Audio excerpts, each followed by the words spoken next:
ህዝበ ክርስቲያን ሰላም ናችሁ? ባለፈው ስለ ሰባቱ ቤተ ክርስቲያናት አብረን በጥቂቱ ተመልክተናል። ከሰባቱ ቤተ ክርስቲያናት ስለ ሎዶቅያ እና ሰበርዴስ አብረን አይተናል። ዛሬ ደግሞ በክፍል 2 ስለ ጴርጋሞን እና ቲያጥሮን አብረን እንመለከታለን።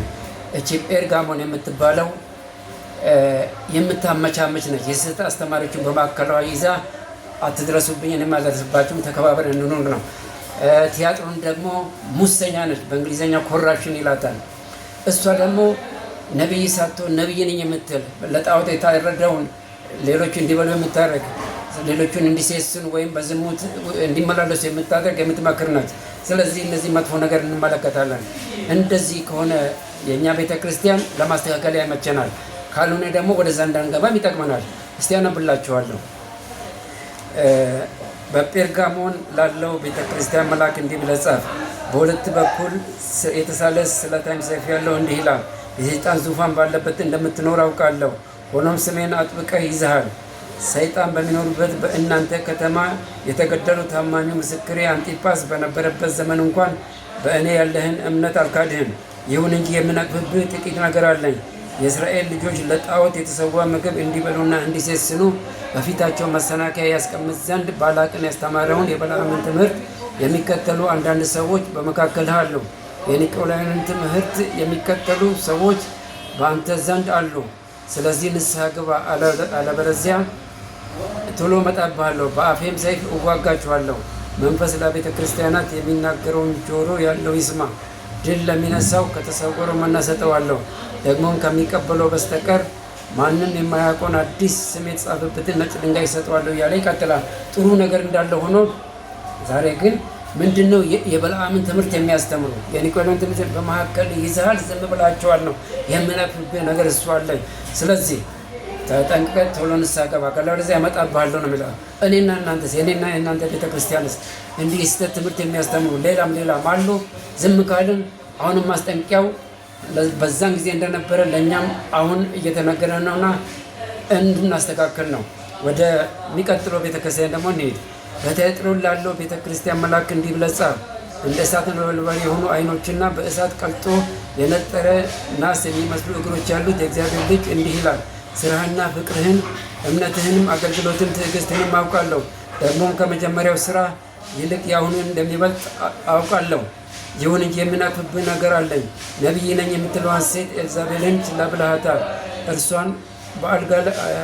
እርሷ አገልጋዮቼ እንዲሴስኑና ለጣዖት የተሰዋ ምግብ እንዲበሉ በትምህርቷ ታስታቸዋለች። ከዝሙቷ ንስሐ እንድትገባ ጊዜ ሰጥቻት ነበር፣ እርሷ ግን ፈቃደኛ አልሆነችም።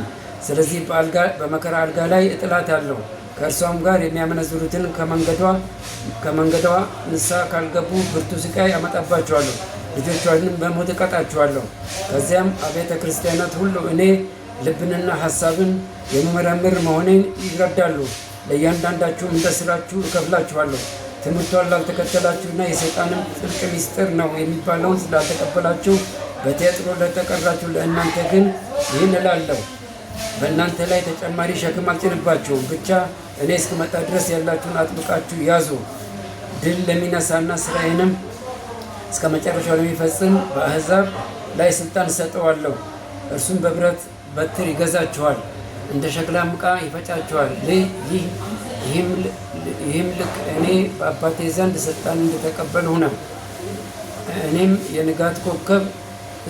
የንጋትን ኮከብ እሰጠዋለሁ። መንፈስ ለቤተ ክርስቲያናት የሚናገረውን ጆሮ ያለው ይስማ እያለ ይቀጥላል።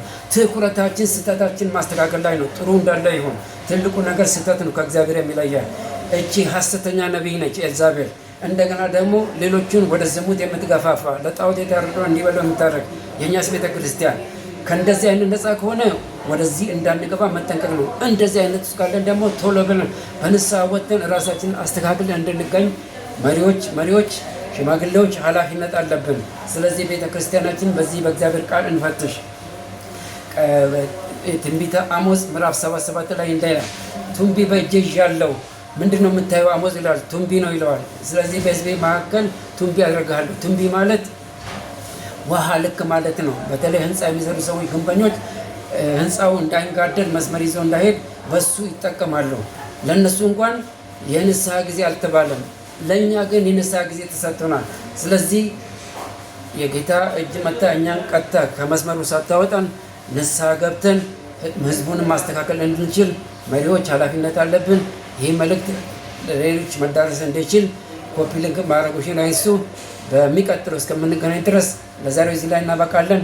መልካም ቆይታ።